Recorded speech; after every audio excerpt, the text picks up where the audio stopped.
Alhamdulillah walhamdulillahilladzi sahala li'ibadihi tariqal ibadati wa yassar wa ja'ala lahum 'idan ya'udu 'alaihim ba'da ikmali siyamihim wa yataqarrar.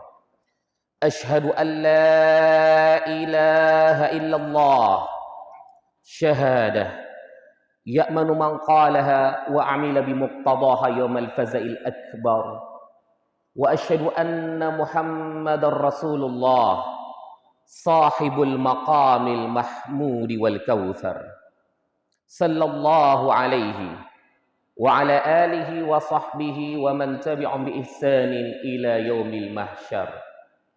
Fa ya ibadallah usikum wa nafsi bi taqwallah la'allana min ibadihi al-faizin al-muttaqin. Laqad qala Allah ta'ala fi kitabihil karim ba'da a'udzu billahi minasy syaithanir rajim bismillahir rahmanir rahim. Ya ayyuhalladzina amanu taqullaha haqqa tuqatih wa la tamutunna illa wa antum muslimun. Shadaqallahul azim wa sadaqa nabi wa rasuluhul karim wa nahnu ala dzalika minasy syahidin wasyakirin walhamdulillahi rabbil alamin. Kaum muslimin sidang Jumat yang dimuliakan Allah Subhanahu wa taala. Di siang hari yang mulia ini kembali kita bersyukur kepada Zat yang Maha Mulia yang telah menghimpun kita di tempat yang penuh dengan kemuliaan. Pada waktu yang berkumpul di dalamnya kemuliaan, tentulah hamba Allah yang hadir dalam majlis mulia ini adalah orang-orang yang sedang dimuliakan Allah. Allah berkuasa atas hidup kita. Allah yang menghidupkan kita dan kelak Allah yang akan mematikan kita. Tidak ada musibah yang datang kepada kita kalau itu bukan karena izin dari Allah. Ma asaba min musibatin illa biidznillah. Tidak ada yang tertimpa musibah melainkan izin dari Allah. Begitu juga tidak ada nikmat yang datang kepada kita kalau itu bukan dari Allah Subhanahu wa taala. Wa ma bikum min ni'matin faminallah. Dan tidak ada nikmat yang datang kepada kalian kecuali itu dari Allah Subhanahu wa taala. Maka patutlah kita bersyukur karena Allah memberikan taufik dan kemudahan serta kekuatan kepada kita untuk hadir dalam melaksanakan kewajiban kita pada siang hari ini. Salawat dan salam kita sampaikan kepada Rasulullah sallallahu alaihi wasallam, qudwatuna, teladan kita, yang mudah-mudahan kita senantiasa dihiasi dengan sunnah-sunnah Rasulullah dan kelak kita mendapatkan syafaat dari baginda Rasulullah sallallahu alaihi wasallam. Hadirin sidang Jumat yang dimuliakan Allah Subhanahu wa taala. Hakikat kehidupan manusia adalah beribadah kepada Allah Subhanahu wa taala. Dari potensi yang Allah berikan kepada kita, banyaknya harta, kecerdasan yang luar biasa, popularitas yang meluas, banyaknya anak, dan berbagai macam potensi yang ada saat ini pada diri kita, seharusnya kita gunakan untuk mendekatkan diri kepada Allah Subhanahu wa taala. Bukan orang yang paling panjang usianya yang paling beruntung. Bukan orang yang paling banyak hartanya maka dialah yang paling bahagia. Bukan orang yang paling tinggi karirnya dialah yang berhak untuk menyatakan kesuksesan.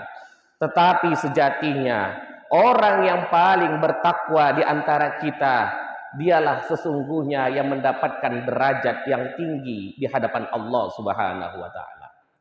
Kelak semua nikmat-nikmat tersebut akan kita pertanggungjawabkan di hadapan Allah Subhanahu wa taala. Apa yang kita miliki hari ini, kelak kita harus menyiapkan jawaban. Apakah semua itu telah kita gunakan untuk taqarrub, mendekatkan diri kita kepada Allah Subhanahu wa taala. Hadirin sidang Jumat yang dimuliakan Allah Subhanahu wa taala.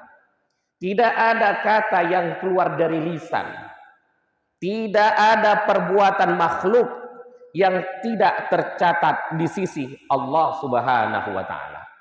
Setiap kita kelak akan dibagikan kitab amalnya masing-masing yang merupakan bentuk keadilan dari Allah Subhanahu wa taala. Siapa yang memperoleh kitab amalnya dari sebelah kanannya, maka ia adalah orang yang beruntung. Begitu juga orang yang menerima kitab amal perbuatannya dari sebelah kirinya, maka dia adalah kelak orang-orang yang menyesal, penuh dengan kerugian dan ketakutan pada hari kiamat. Hadirin yang dimuliakan Allah Subhanahu wa taala. Janji Allah adalah suatu hal yang pasti dan Allah tidak mungkin dan mustahil baginya untuk mengingkari janjinya. Di antara janji Allah adalah kelak Allah akan memberikan kepada kita kitab-kitab amal kita yang akan menjadi saksi dan bukti di mana kelak tempat kita di akhirat. Di surgakah kita, ataukah justru kita kelak dibenamkan di dalam jurang api neraka? Hadirin yang dimuliakan Allah Subhanahu wa taala.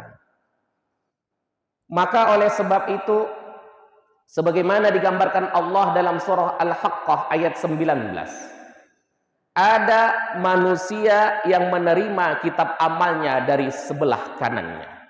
Fa amma man utiya kitabahu biyamini fayaqulu ha umqra'u kitabiyah. Maka sedangkan orang-orang yang menerima kitab amalnya dari sebelah kanannya, maka dia berkata, ambillah dan bacalah kitabku ini. Orang-orang tersebut penuh dengan wajah yang berseri-seri. Dia akan menerima balasan dari amal solehnya penuh dengan kenikmatan kelak di akhirat. Begitu juga digambarkan Allah dalam surah Al-Haqqah ayat 25. Orang yang menerima kitab amalnya dari sebelah kirinya. Wa amma man utiya kitabahu bisyamali fayaqulu ya laitani lam uta kitabiyah. Maka sedangkan orang-orang yang menerima kitab amal perbuatannya dari sebelah kiri, maka dia pun berkata, alangkah lebih baiknya kalau kitab amal ini tidak kuterima. Apa sebab? Karena pada hari itu penuh dengan ketakutan dan dia sudah tahu kalau tempatnya kelak adalah tempat yang penuh dengan penderitaan. Hadirin sidang Jumat yang dimuliakan Allah Subhanahu wa taala. Peristiwa itu tidak ada yang luput dari setiap hamba Allah Subhanahu wa taala. Dan dikatakan bahwa orang-orang beriman akan menerima kitab amalnya dari sebelah kanan, sedangkan orang-orang yang kafir, orang-orang yang menentang agama Allah kelak akan menerima kitab amalnya dari sebelah kirinya.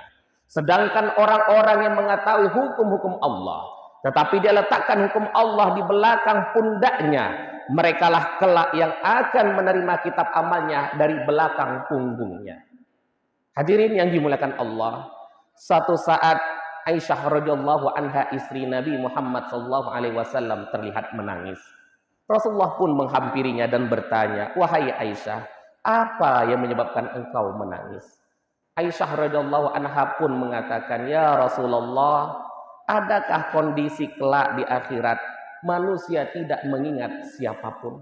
Kata Rasulullah, yang merupakan makna dari hadis tersebut, ada 3 kondisi manusia tidak mengingat siapapun pada hari kiamat. Yang pertama, ketika manusia tersebut berada di samping mizan, yaitu timbangan amalnya, sampai dia mengetahui apakah timbangan amal kebaikan lebih berat ataukah timbangan amal keburukan yang lebih berat pada saat itu. Ternyata kehidupan kita adalah pertaruhan timbangan kelak di akhirat. Tidak ada kebaikan yang tidak dihisab oleh Allah. Begitu juga tidak ada kemaksiatan, tidak ada kedurhakaan yang luput dari muraqabah, pengawasan Allah Subhanahu wa taala.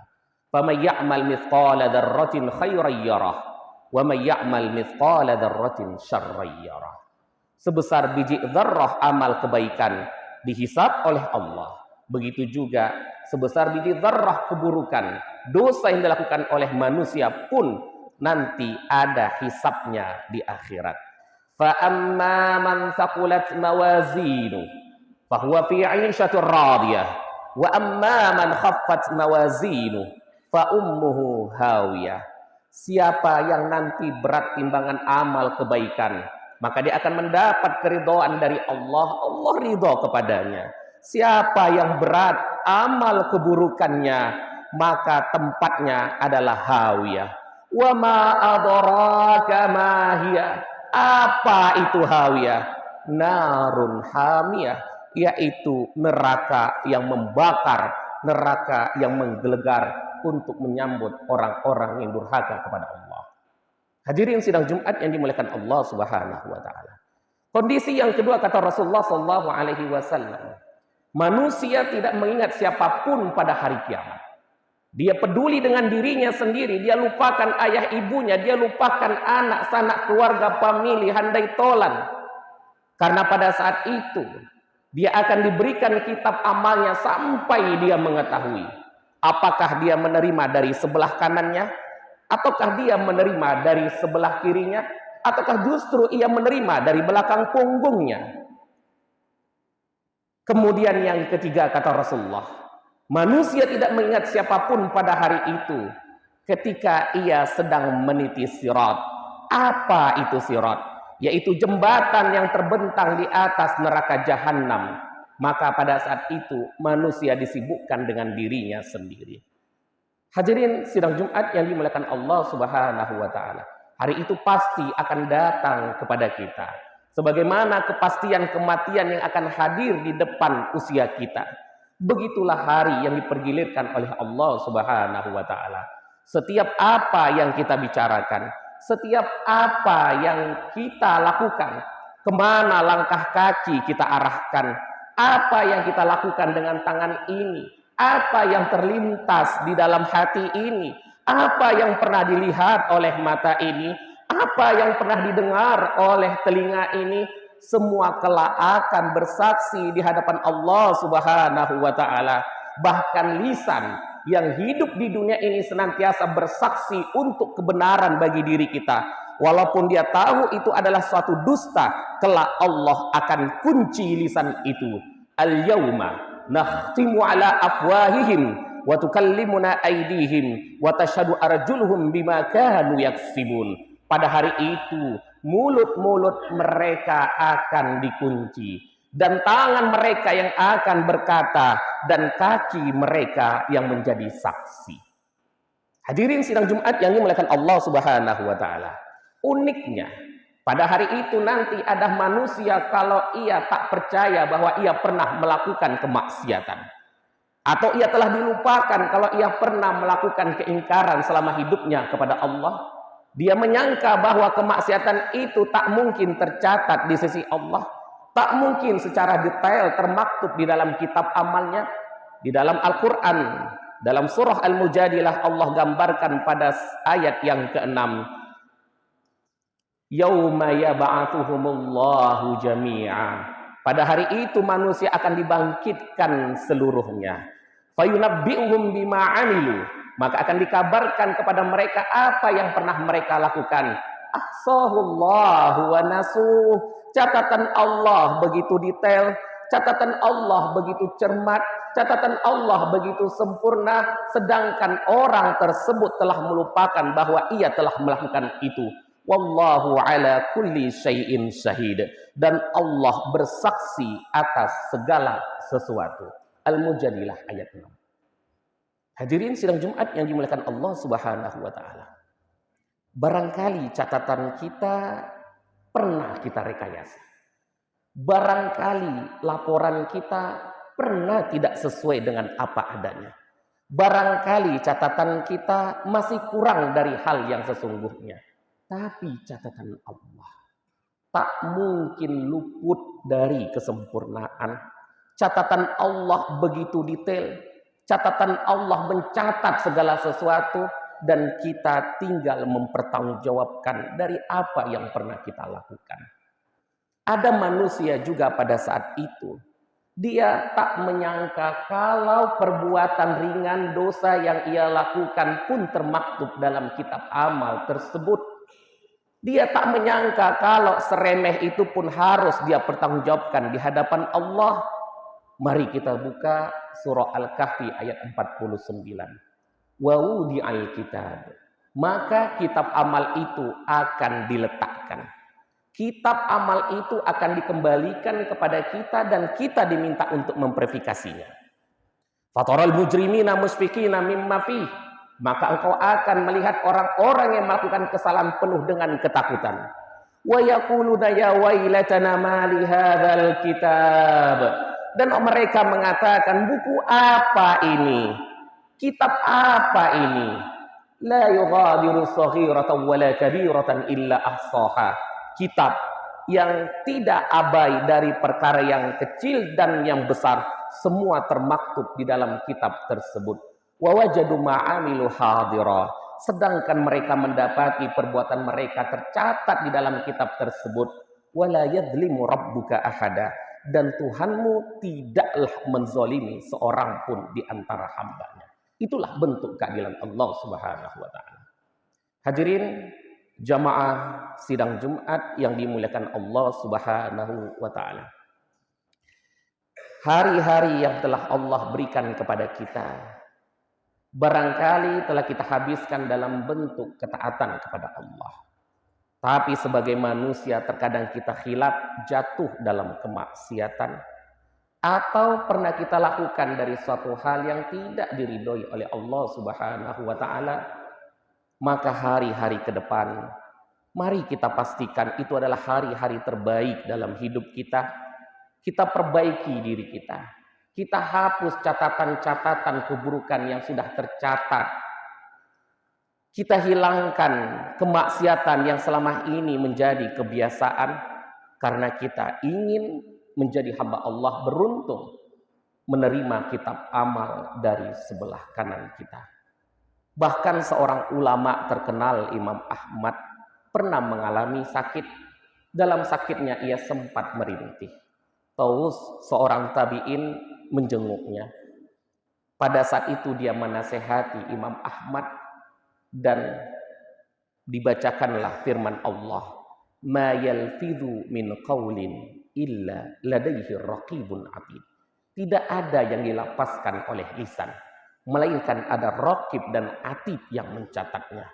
Maka Imam Ahmad pun berhenti dari rintihannya, karena dia takut bahkan rintihan orang yang sakit pun tercatat di dalam kitab amal tersebut. Mari kita evaluasi diri kita. Setidaknya 3 hal yang merupakan mampu kita lakukan untuk memperbaiki diri pada hari ke depan. Yang pertama, kita evaluasi diri kita. Di antara kewajiban yang telah Allah berikan kepada kita, apakah dengan sungguh-sungguh sudah kita laksanakan dengan sempurna? Melaksanakan sholat fardu 5 waktu, melaksanakan puasa Ramadan, dan berbagai macam bentuk kewajiban yang barangkali selama ini kita tinggalkan. Bahkan kita isi dengan amalan-amalan yang dianjurkan, seperti menghadiri sholat berjamaah, membaca Al-Quran, dan memeriksa kembali keluarga kita, istri kita, anak kita, saudari kita. Barangkali selama ini mereka menanggalkan dan meninggalkan jilbab ataupun hijab, dan kita diam tak pernah memberikan nasihat. Yang kedua, kita evaluasi diri kita. Bagaimana selama ini kita dalam menghindar dari hal yang dilarang oleh Allah? Bagaimana selama ini kita mencegah diri kita dan mengawal diri kita dari kemaksiatan kepada Allah? Apakah sudah secara total? Ataukah dilakukan dengan setengah hati? Ataukah dilaksanakan tidak dengan sungguh-sungguh? Kemudian yang ketiga, kita evaluasi diri kita dalam hidup ini, mana yang lebih banyak? Perbuatan yang mendatangkan manfaat ataukah perbuatan yang sia-sia? Perbuatan yang menghadirkan ridha Allah ataukah yang mengundang murka Allah?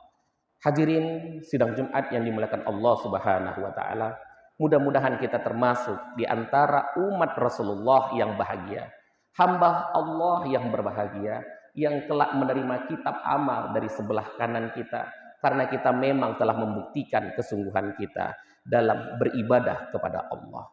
Barakallahu lakum fil Qur'anil azim, wa nafa'ani wa iyyakum fihi minal ayati wa dzikril hakim. Wa taqullahu minni wa minkum tilawatahu innahu huwas samiul alim.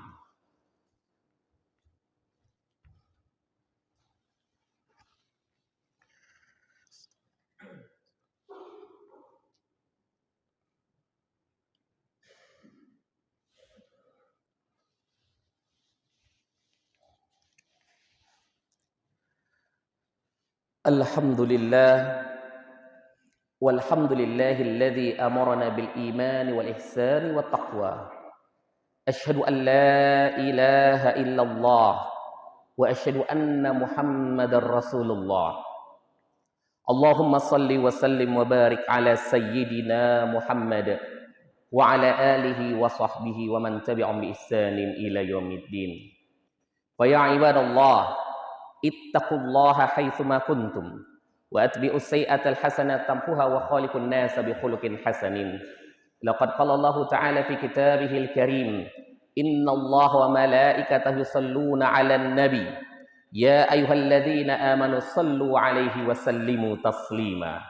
Allahumma salli 'ala sayyidina Muhammad wa 'ala ali sayyidina Muhammad kama shallaita 'ala sayyidina Ibrahim wa 'ala ali sayyidina Ibrahim wa barik 'ala sayyidina Muhammad wa 'ala ali sayyidina Muhammad kama barakta 'ala sayyidina Ibrahim wa 'ala ali sayyidina Ibrahim fil 'alamin innaka Hamidun Majid. Wardallahumma 'anil khulafa'ir rasyidin Abi Bakr wa Umar Utsman wa Ali wa an kulli sahabati Rasulillahi ajma'in. Allahumma ighfir lil muslimin wal muslimat wal mu'minin wal mu'minat al ahya'i minhum wal amwat bi rahmatika ya arhamar rahimin. Allahumma izzil islam wal muslimin wansur ikhwanana al mujahidin fi kulli makan. Rabbana la tuzigh qulubana ba'da idh hadaytana wa hab lana min ladunka rahmah innaka antal wahhab.